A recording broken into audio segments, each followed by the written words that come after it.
finals, though. They start this Thursday. And damn, who wrote this? And unfortunately, it will be the Oklahoma City Thunder facing the Indiana Pacers, with game one being at OKC. Let's get into it, everyone. Who do you have winning the championship, and in how many games? I'll start it off. You can give me OKC in 6. I think Indiana is good enough to hang in there for a couple games, and they're gonna get a couple. I really do believe that they have a good enough team to get a couple. But I'm excited to see this series. I really, really am, because you got two sets of dogs on both sides. You got defensive stoppers on both sides. They kind of mirror each other, and they both got the tall, lanky point guards that can get it done. I just think that SGA is more consistent than I'm kind of with you, Spike. You need to buy some Oklahoma gear, because that's the closest that anybody near Texas is going to be in the finals. Go ahead. Hey, Shelton. Hey, I was just about to bring that up. I was just about to bring that Eagles background.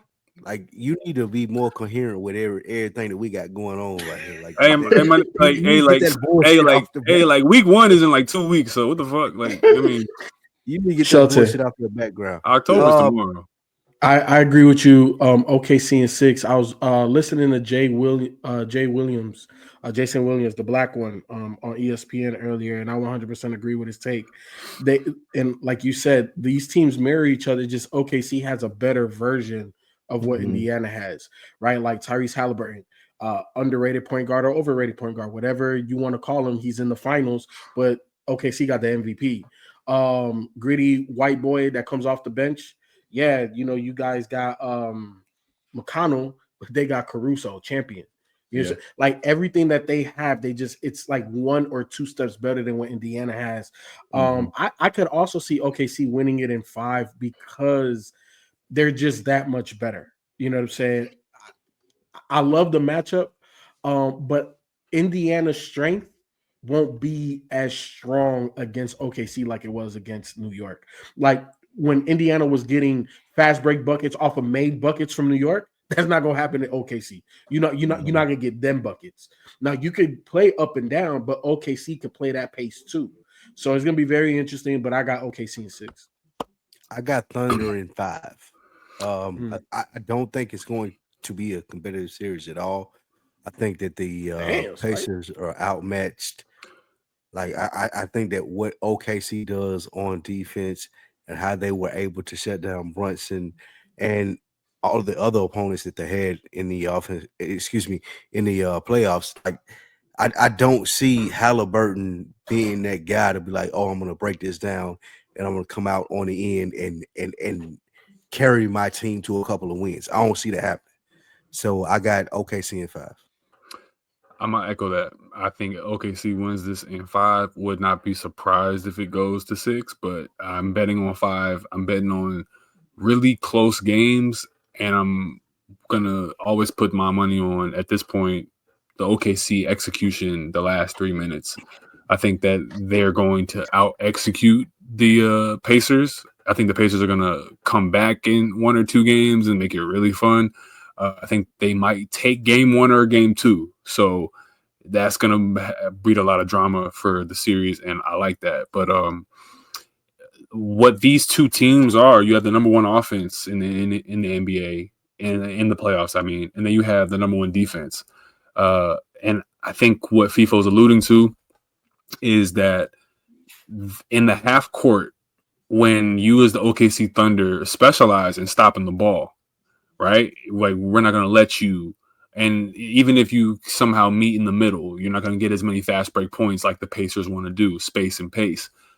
The OKC Thunder, when you get the ball into the half court on defense, there's not somebody on the Pacers side that I think strikes fear into the heart of the Thunder as a scorer, as a guy that can just pull up. I'm dropping 40 tonight. I don't care. Everything is off of back cuts. Everything is off of drive and kick. Everything revolves around Halliburton. And I think that they're going to try to just give him a bunch of different looks with Dort, give him a bunch of different looks with Caruso, different looks with SGA, with the help, and then they're going to try to funnel everything into Chet and Hartenstein to make it tough.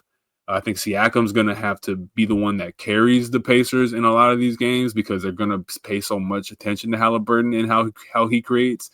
And I think that's exactly what the Thunder want, is one-on-ones.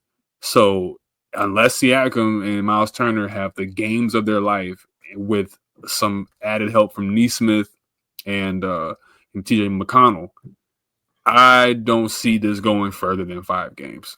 Because I think that OKC is they just young demons, bro. They get out and they run and they create turnovers. I got OKC in 4.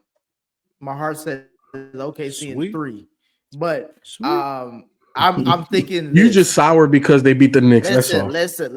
I'm thinking this. Sweep. OKC has home court advantage. They have the MVP, and they have the one thing that what Nico Collins been telling us all year, Ken. Whatever the name is, Nico, whatever. He was saying defense wins championships. Mm-hmm. And like you pointed out, and what I was trying to say about the last series with the Knicks, I was like, if the Knicks can just play some defense, they can kind of make this a series. Clearly they didn't, but OKC's a different monster. Halliburton gonna file charges on them for sexual assault based off how much they be harassing niggas when you get in the lane at any time. No Diddy. No Diddy. But all I'm saying is I don't think this is gonna be much of an entertaining finals. I think this is gonna be like 07 Spurs Cavs. Where they just where Indy's just a happy to be here. We ain't know who these niggas really was. They got one guy that everybody kind of likes. He may be up and coming, but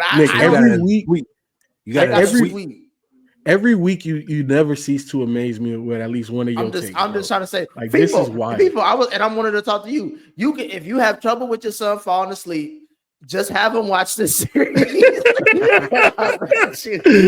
Both of y'all gonna be knocked out on the couch. It's about to be boring as hell. Nick is somewhere gonna be curled up with his Timberlands, listening to Laugh After Death, crying and shit. Like, all right, bro. When Nick mentioned harassing, it reminded me of, I think it was in the final game where the Knicks just crossed half court. And they just swarmed Jalen Brunson, bro. They abused that man. And the whole crowd got hyped. They were all, man. It was actually beautiful to watch. I think though, this is going 7. Okay. You hope it do. I think the Pacers and Rick Carlisle, the way they run their offense, the way they play, I think it could work against OKC. And I think because everybody is essentially hot, I think Siakam has an advantage over Chet. He's probably going to cook Chet if Chet guards. That's not that matchup. Oh, well, that's what I was saying. Who's going to guard him? Miles Turner? Because he's probably going to like Miles Turner. Miles Turner struggled in that series. Hartenstein he might have a better matchup. Yeah. So, who's going to guard Siakam? It's gonna be Chet. Dort. No, Lou Dort. No. He's gonna have to probably take Halliburton. Who, Dort? No, you put Caruso on probably Halliburton. Yeah, but when Dort can't guard Siakam. I was gonna say Hartenstein would go for Siakam, and I would put Chet on Turner. Well, either way, I think Siakam may have an advantage. But I don't know, man. I think it's one of those moments where I feel like we think it's going to be one of those games where it's going to be unentertaining. But I think the Pacers could probably steal game 1, and we may have a series. I think that their offense is really good. I don't know. I'll be curious to see how OKC slow it down. But I still got OKC winning. Yeah, you say OKC win? How many games? How many games, Ken? He said 7. Ken, the one thing that you just said right at the very end is the difference to me in this series. Indiana can't play half court offense. Like they struggle because they don't have a go-to guy like that. Siakam is nice, but he not a real bucket getter like that. He's their bucket getter, but he's not a true bucket getter like that. They have to play at a fast pace. If OKC makes an adjustment, because I think just the naturalness of them being young, they're gonna want to get up and down. If it becomes a track meet, a good coach is going to slow it down. Be like, you know what, this game, let's slow it down. Let's see how they react to that. Favor though, do you think? OKC. They can outlast them. They can outlast them. Because my thing is, I don't think so. The only advantage I see Indy having in the series is at head coach. Outside of that, everything to me favors OKC because they just as young. They play better defense. They have an MVP. Like they have role players. They can go deep in their bench too. Mm-hmm. It's just Rick Carlisle has been here, done that, and he can figure out some things that I don't even know. The Hamburglar, whoever the head coach is for OKC, he can probably do some things to make it close. But if we're talking about SGA, most of these games is gonna say just shit. Let me do me. And the thing is, though, is that OKC is so deep that I don't think that the guys would have ego about if Halliburton starts cooking.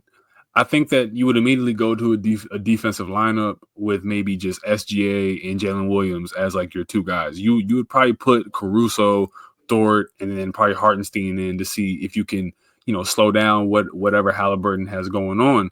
And I think that that's going to work more often than not. Like I keep saying, if the Pacers had like an Anthony Edwards like next to Halliburton, this would be like, okay, this is going 7 for sure. Because when the offense breaks down and the first read ain't there, second read there, get a bucket. Like, yo, we need 30. Like, just go off, right?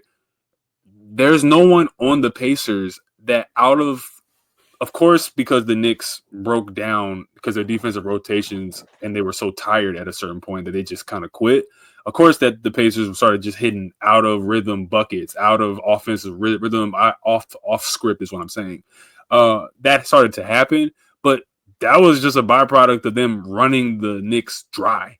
You know what I'm saying? I don't think you can do that to the Thunder because they have, like I keep saying, they're the defensive version of what the Pacers do on offense. They are just as deep as the Pacers are on offense.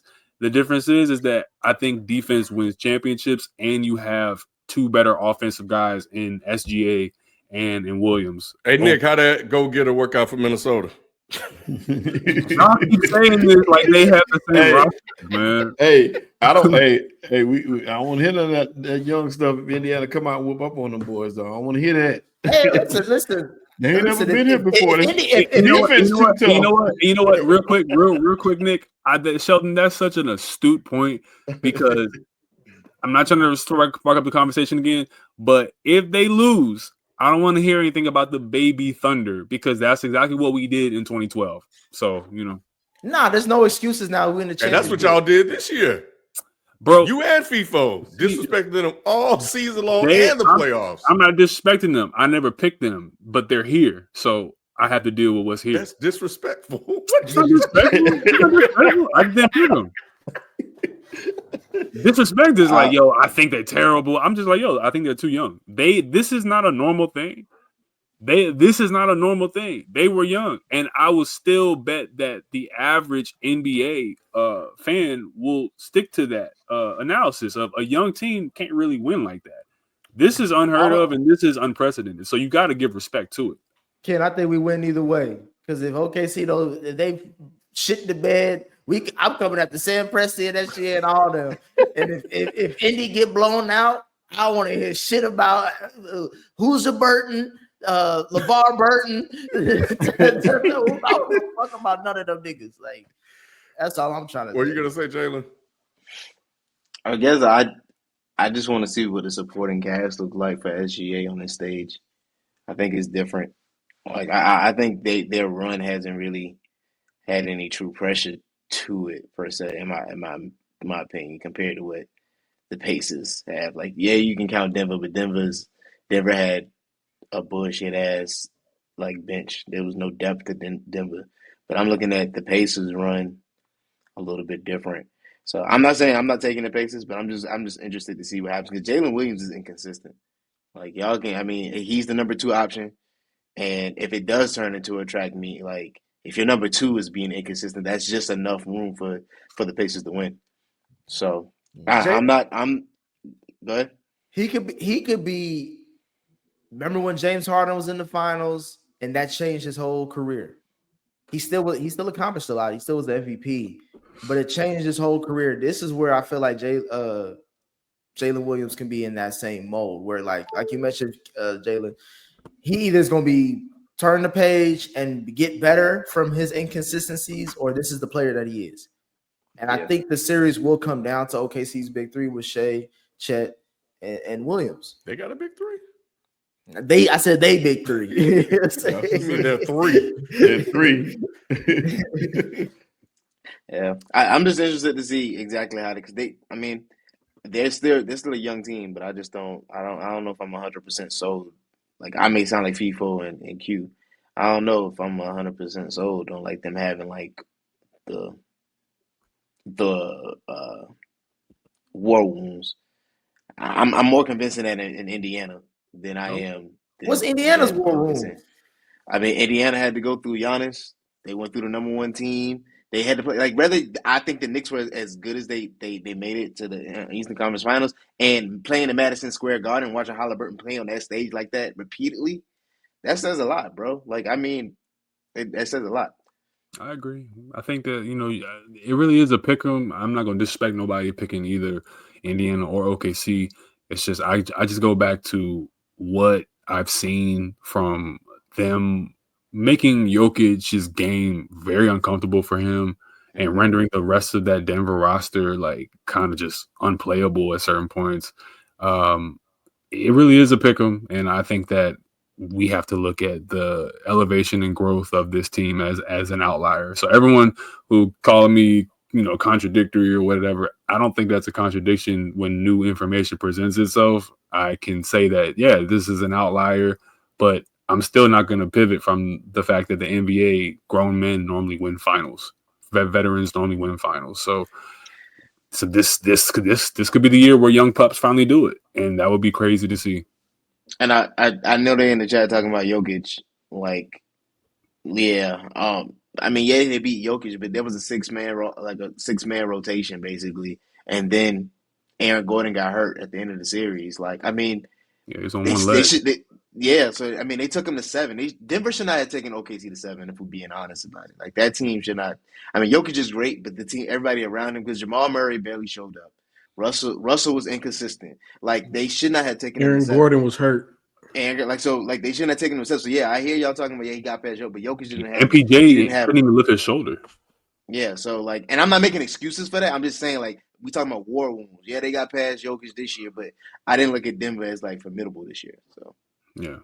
That's why I think it'll be interesting, man. None of neither one of these guys have been on this stage before.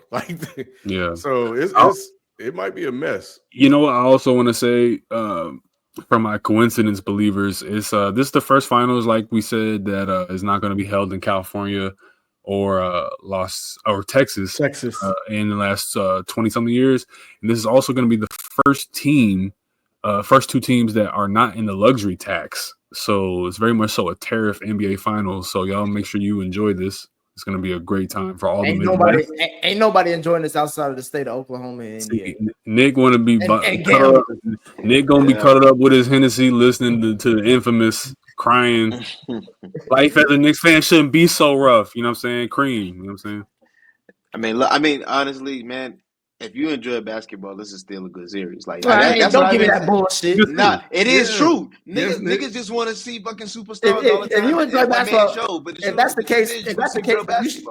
case, you should just pull up to any rec league and have a great time. No, nigga, we trying to I mean, KD does. KD be out there in Slovenia watching a double B semi-pro team. Like, damn, they playing good offense. Like, niggas be fans of superstars, and that's it. They say they fans of teams, but they really just fans of superstars. And then y'all turn around and be like, "Oh man, parody the NBA," And then when it happens, it's like, who's watching it? You niggas ain't owners. Like, I kind of though agree with Jalen though, but not from the purity standpoint, but to add to it, like SGA is a name. He's the MVP, so we know who he is. Halliburton went into New York and made a name for himself. Like he became a villain. That first shot, first step back shot. He's in the spotlight now. Ass shot, and the choke sign, Nick. So it's not like you're going into the finals not knowing a guy from the Pacers. We know Halliburton now. Yeah. And his daddy. So, yes. And when it was time for him to close in Game 6, he went off. All right, we can move on. We got another hope. We got super Nick about to start trembling and this shit. They about to have Halliburton had a heck of a run down the stretch. So OKC in 2. So